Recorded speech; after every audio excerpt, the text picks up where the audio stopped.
আসসালামু আলাইকুম ভিউয়ার্স, আজকে আমি আপনাদের সাথে ইফতারে তৈরির জন্য বা বিকালের নাস্তার জন্য মুগের ডালের পাকোড়া তৈরি করে দেখাবো।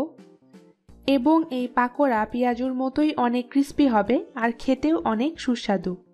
আশা করছি আমার আজকের এই রেসিপিটি আপনাদের ভালো লাগবে, আর রেসিপিটি ভালো লাগলে আমার চ্যানেলটি সাবস্ক্রাইব করার অনুরোধ রইল। মুগের ডালের পাকোড়া তৈরির জন্য আমি এখানে প্রায় 1 কাপ মুগের ডালকে প্রায় 1.5 ঘন্টা পানিতে ভিজিয়ে রেখেছিলাম। ভিজিয়ে রাখার কারণে ডালগুলো ফুলে প্রায় ডবল হয়ে গেছে। এরপর এই ডালগুলোকে আমি ভালো মতো ধুয়ে নিয়েছি।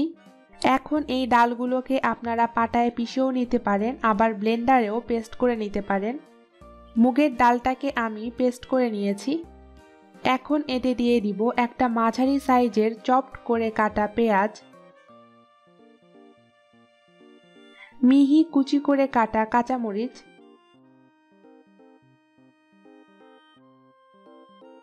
স্বাদ মতো ধনেপাতা কুচি, প্রায় 1 চা চামচ আদা ও রসুন বাটা,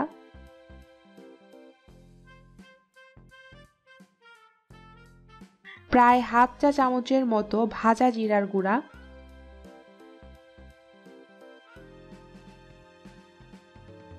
স্বাদ মতো লবণ, 1 চিমটি পরিমাণ বেকিং পাউডার এবং বাইন্ডিংয়ের জন্য এবং পাকোড়াটাকে অনেক বেশি ক্রিস্পি করার জন্য আমি এখানে হাফ কাপ চালের গুঁড়া ব্যবহার করছি। এখন সব কিছু ভালো মতো মিশিয়ে নিব। পাকোড়াতে সামান্য কালার আনার জন্য আমি এখানে প্রায় হাফ চা চামচের মতো লাল মরিচের গুঁড়া ব্যবহার করছি। এখন সব কিছু আবারও ভালো মতো মিশিয়ে নিব।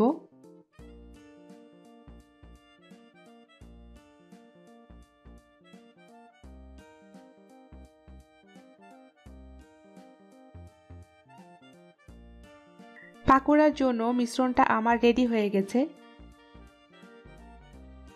একটি কড়াইতে আমি তেল গরম হতে দিয়েছিলাম।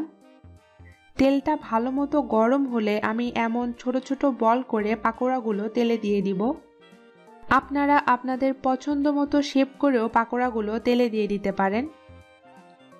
পাকোড়াগুলো তেলে দেওয়ার পরপরই নেড়ে দেওয়ার কোনো দরকার নেই। এক পাশ হালকা বাদামি হলে অপর পাশটা উল্টে দিতে হবে, নইলে পাকোড়াগুলো ভেঙে যেতে পারে। চুলার আঁচটা আমি মিডিয়ামের থেকেও সামান্য কমিয়ে রেখেছি। পাকোড়াগুলোর এক পাশে সামান্য কালার এসেছে। এখন পাকোড়াগুলো আমি উল্টে দিব যাতে অপর পাশেও বাদামি রং ধারণ করে।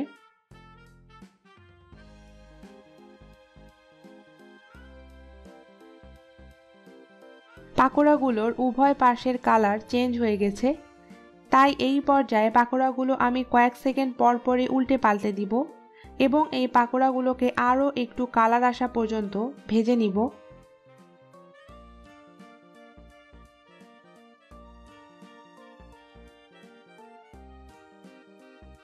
পাকোড়াগুলোকে আমি গোল্ডেন ব্রাউন করে ভেজে নিয়েছি। এখন এগুলো আমি তেল থেকে তুলে কিচেন টিস্যুর উপর রাখবো যাতে অতিরিক্ত তেলটা অ্যাবজর্ব হয়ে যায়।